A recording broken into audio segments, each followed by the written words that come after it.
What do you call a shonen anime without a villain cool enough to embarrass the hero? Pretty boring, that's what. Luckily, that's not a problem we really have when it comes to the most popular shows in recent memory. Sukuna. Ryomen Sukuna, the four-armed demon who's plagued Jujutsu society since the Heian era, is one of the best pure villains in modern anime. Unlike most other antagonists, he has no tragic backstory or sympathetic cause, just his own desires and whims. Born after absorbing his own twin in the womb, Sukuna was a malevolent being from his very conception. He piled up mountains of corpses in his own era, got bored, went into hibernation until his reawakening in the modern day, and immediately started causing as much suffering as possible, starting with his indirect descendant and vessel. Both physically and mentally, he's the bane of Yuji's existence since day one, making him a prisoner in his own body who has to bear the consequences of Sukuna's actions. 念を押すが食うなよ。犬並みの理解力だと思われてるな。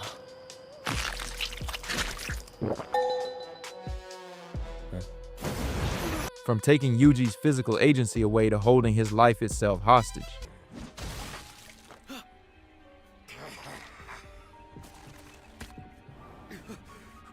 What are you doing?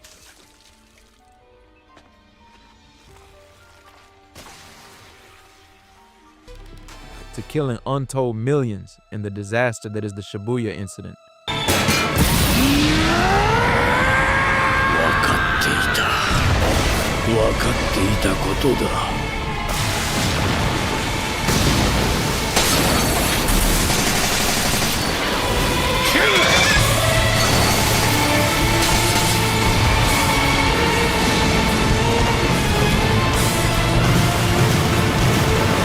There's never any doubt as to who the ultimate big bad of JJK is.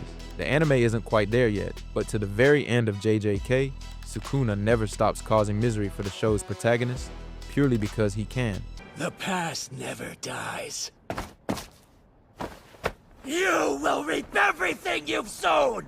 Enji Todoroki, let's fall together! Come and dance with me in hell, won't you?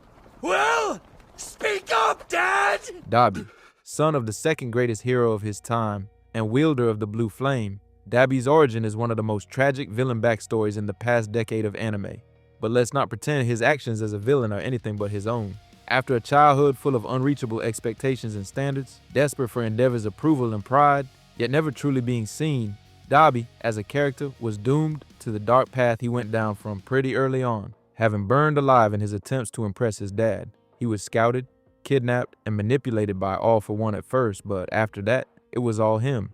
Festering with hatred over his family moving on, he devoted the rest of his life to one thing, and one thing alone, making the one who created him suffer. As long as he could reach that goal, he didn't care what he had to do, and he saw no value in anything else. Over his time as a villain, he murdered over 30 civilians in cold blood.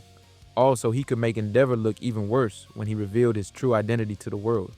And the worst part is, underneath it all, Dabi's a sadder villain than even he realizes. Because at the end of it all, when all his plans are achieved, and he's on the cusp of killing his dad, along with himself, he finally gets it.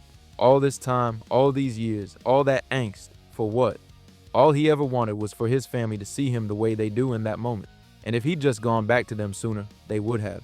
All their lives would be happier and fuller for it. But instead, the Todoroki family is entrenched in tragedy because he chose to let his hate swallow him.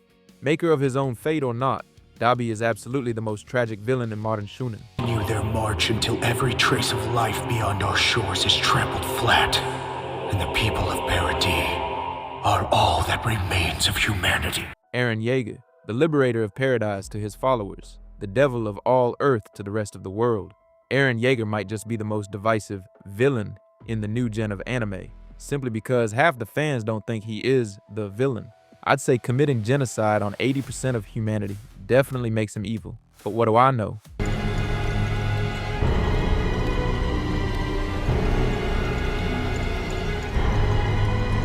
Looking at the big picture though, Eren is the perfect representation of, and I know this is a cliche, but you die a hero or live long enough to see yourself become the villain. From the very beginning of Attack on Titan is him we follow as the protagonist.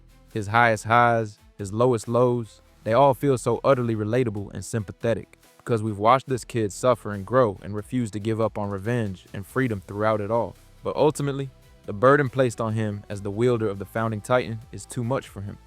A burden which, ironically enough, was brought on him by his own future self. On your feet, Dad.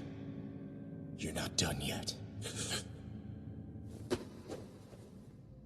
In case you've forgotten, you have your own reasons for coming. You had a little sister till that man fed her to his dogs.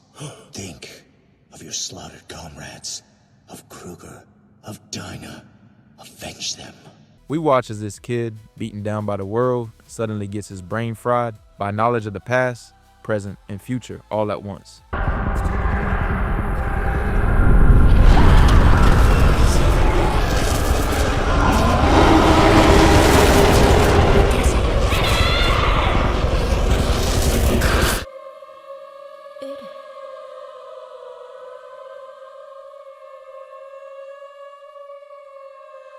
Just like that, we're now watching not the hero of the show, but the villain of the world. Forced to accept the future he saw can't be changed, Eren gives up on trying and goes through the motions to kill everyone outside his home. Ultimately, he was just a kid thrown into a role he forced himself to fulfill, because he didn't know what else to do. His actions with the rumbling, one of the darkest events in anime, right up there with Berserk's eclipse, make him an indefensible villain of the highest degree, and he knows that. When he finally gets to talk to Armin in the paths and be vulnerable for the first time in years, he admits that what he's done is pure evil, but he didn't know what else he could do. No matter how evil it might be, he chose the path that would let his loved ones live long, fulfilling lives, and he'd do it again.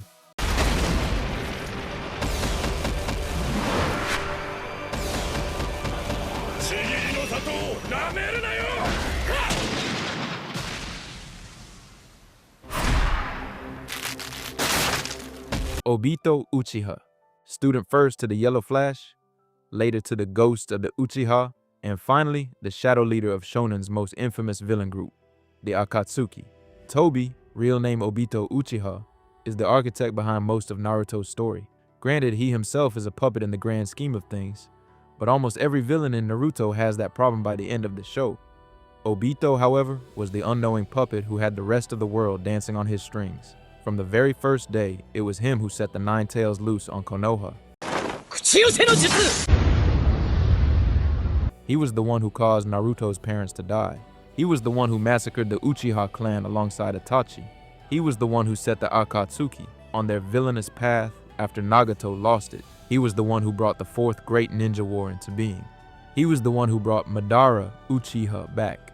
He was the one who brought 7 of the 9-tailed beasts to heal, and became the first Jinchuriki of the 10 tails since Ninja Jesus himself.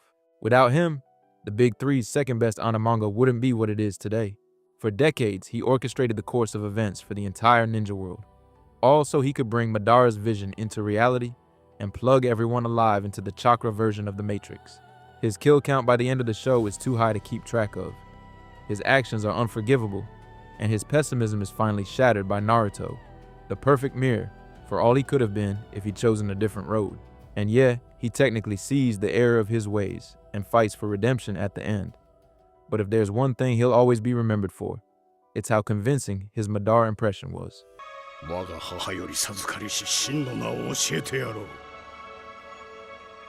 Lucius Artorius Castus. よこそがこのブリタニアの地を滑るべき正統の王である。Askeladd, the prodigal son of a homeland lost to him, the greatest captain his men could ask for, and the unexpected father figure and mentor to Vinland Saga's protagonist. Askeladd starts out a somewhat one-dimensional villain, only to become one of the most beloved characters in the show by the time he leaves it.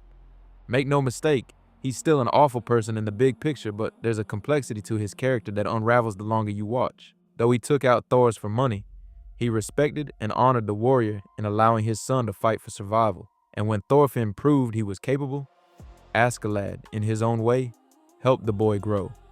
And that's one of Askeladd's greatest, if not the greatest strength, his cunning, forethought, and ability to read people. Since Thorfinn was a little brat, he clocked the potential in him, as well as exactly how to get him in the palm of his hand. Dangling the carrot of a duel before him, he turned Thorfinn into his best soldier, eventually developing a mentor-student bond with him, even if neither would ever admit.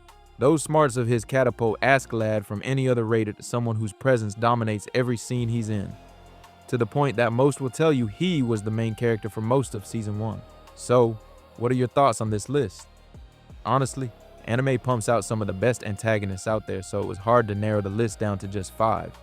But these were the ones that came off the top of my head. If you enjoyed this, feel free to share which villain you think deserves their own video, and do make sure to drop a like and subscribe.